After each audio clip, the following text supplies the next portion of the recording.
There are always high expectations from the South African public whenever Bafana Bafana feature in a major tournament.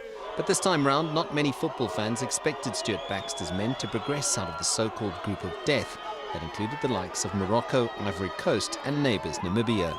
And I think we played equally with the best teams on the continent.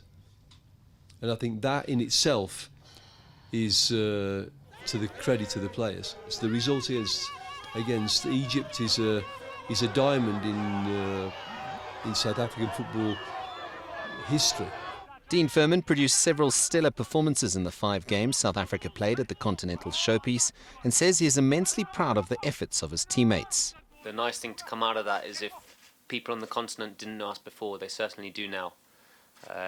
Maybe before the Egypt game, they didn't know about Bongs, they didn't know about Tembi, they didn't know about Percy Tau, but they certainly do now, and the whole of Africa knows about Bafana Bafana. Baxter continues to have a love-hate relationship with the South African media, but when questioned about his future, the Englishman explained he would take time to decide and made it clear he wasn't doing the job just for the money.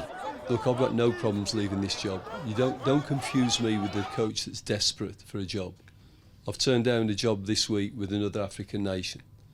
I've turned down a job last week with the Saudis. I've turned down jobs in Asia and I've turned down jobs in South Africa to stay with this team. I'm not a desperate coach. By reaching the quarterfinals of the Africa Cup of Nations, South Africa have exceeded the expectations of the Rainbow Nation. Their stunning victory over Egypt has restored some pride. It hasn't, however, brought any clarity over the future of Stuart Baxter, who looks set to be asked to stay on, but whether or not he chooses to stay remains to be seen, considering his strained relationship with Safa and whether or not he feels he has enough energy left to fight with Bafana going forward. Stuart Baxter, CGTN, Johannesburg.